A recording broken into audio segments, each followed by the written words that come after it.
Well, they sort of did. Like, when you think of a college kid, you think of like some, meandering kid after an econ class. I'll debate anybody anytime, but it's also like, okay, this kid has 1 million TikTok followers and he's getting his master's degree in economics. Like, okay, that's a little bit different. Again, no issue. I thought they were hyper emotional, trying to constantly try to change the topic. I don't quite understand the red flag thing. It was very bizarre.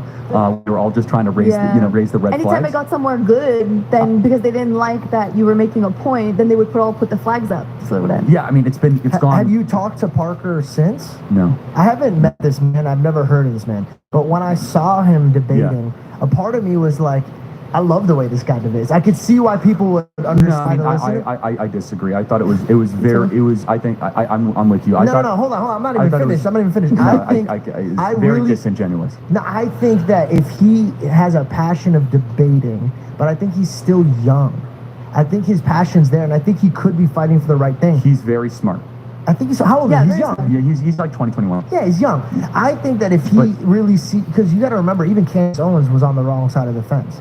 But then once she developed her skills of how to speak to people, when she came to our side, she's a great representation of what we need. That's a fair point. I want to see this kid learn and develop. I think what happens, this is my perspective. I don't know who this kid is, but I think he's getting a lot of people encouraging the way that he's behaving. So he's like speaking above you and talking fast and not letting you speak. And I think once he learns that, like, hey, you should listen to the person that's talking to you, he might be able to digest what those people are saying.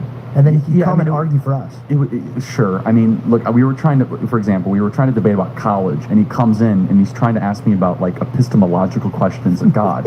Yeah. And I was like, can we stay focused? And then he would like berate and mock me for not wanting to debate this very like unrelated topic that he wants to debate. And so that is by definition a disingenuous debater. I will say one thing: the kid Dean. There's a big internet thing about him. They're trying to cancel him because he said the N-word when he was a kid. I actually want to come to his defense. I haven't said this publicly. Again, I thought he was actually a really sweet kid when I met him. I think it's totally wrong. I don't care if you said the N-word when you're 14, 15, 16 years old. It's called being a kid. You stupid, dumb stuff. And so a lot of people trying to cancel Dean. I think it's totally wrong. And like liberals trying to cancel him and conservatives. So I just want to put that in there. I think we have to be very principled about it. And like, he's getting all these people that are trying to disassociate. Very smart kid. I actually think Dean is more likely to one day become more conservative because he's intellectually honest. Again, the Parker thing was just so ridiculous at times. Again, just so understand, anyone that is not like a far left-wing zealot would text me about it and be like, this kid is like deranged. I mean, he definitely had some type of, it felt like, and I'm not trying to say anything disrespectful, it seemed like he was on some type of drug that he was like speaking really quick. You know when you're nervous and you're trying to get your point across, and so you're like, you have to say it all, and it was just so exhausting. Again, I understand. I want you to understand the context. 85 degrees, I have to defeat every one of them, so they're all fresh, okay? So I want you to understand the equivalent. It would be like I have to beat 25 people in one-on-one basketball. And I don't get a break, okay? And again, I'm sweating through this suit. It's as hot as the Caribbean, okay?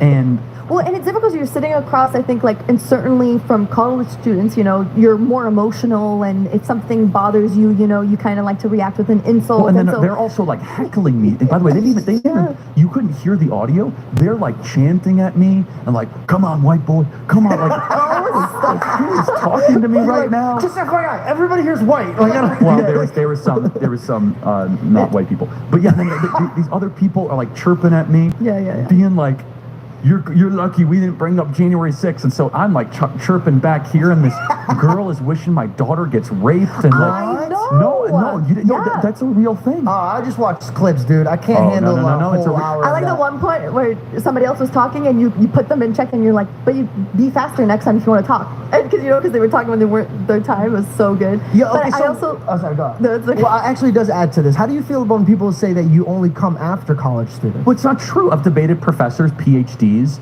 That's number one. I'll debate anybody at any time. You can go look at my debates. Literally, I have like 10 or 12 debates against people that are literal PhDs. I didn't go to college. That's number one. Number two, if it's 1 on 25, don't you think it's a little bit more fair? I mean, again, number three, though. But hold on. I just want to understand. Implied, that's not your question. I understand. But I want to embedded in the question is this idea that like college kids don't vote or don't have rights. Aren't the most important people to talk to are the stakeholders of the next generation? Yeah. These are kids that could serve in our military. They can vote. Let's stop talking down to these kids and start talking to them and hearing them. And again, I never